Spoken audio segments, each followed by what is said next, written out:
সরকার প্রধান তাদের ইন্ধনেই এই রায় হতে দিচ্ছে না।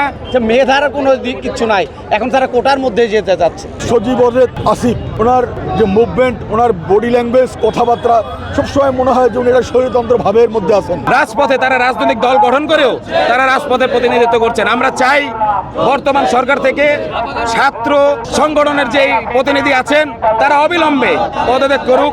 নির্বাচন কমিশন থেকে তার নামে গেজেট প্রকাশ করেছেন, এটা ছাত্র সংগঠন মেনে নিতে পারছে না। আমরা যদি ক্ষমতায় বসি তাদের সমস্যা হবে, তাদের বিভিন্ন জায়গায় চাঁদাবাজি বন্ধ হয়ে যাবে, বিভিন্ন সরকারি অফিস আদালতে তদবির বাণিজ্য বন্ধ হয়ে যাবে।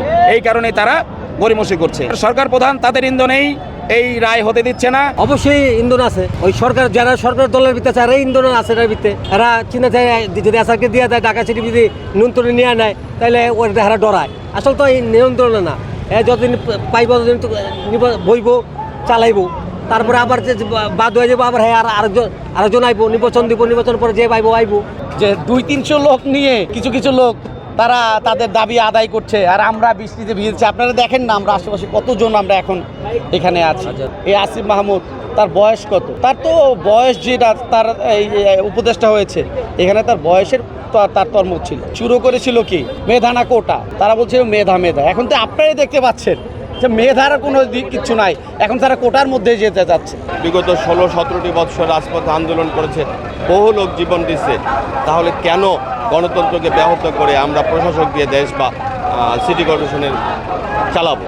এই জন্যেই আমরা একজন নগরপিতা চাই। আর নগরপিতাকে যেহেতু জনাব ইশরাক সাহেবকে আদালত এবং নির্বাচন কমিশন দুজনেই আদালত স্বীকৃতি দিয়েছে, নির্বাচন কমিশন গেজেট প্রকাশ করছে, কেন আসিফ মাহমুদ এই শপথকে নিয়ে টালবাহানা করতেছে, এটা আমাদের কারোরই বোধগম্য নয়।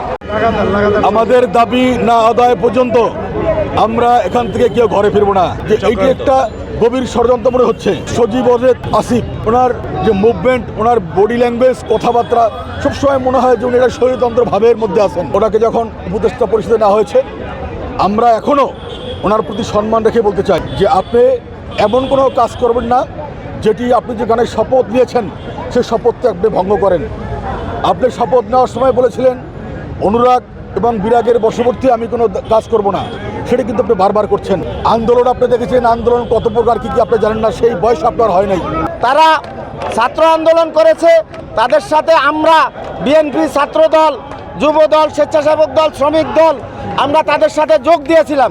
তারা যদি মনে করে যে তারা একাই এই দেশ স্বাধীন করছে, তাহলে তাদের ভুল। তারা ভুল ছেড়ে সঠিক রাস্তায় আসা দরকার। এই দেশকে, এই দেশের জনগণকে বিভক্ত করা তাদের ঠিক হবে না। এই ধরনের আচরণ জনগণ পছন্দ করতেছে না।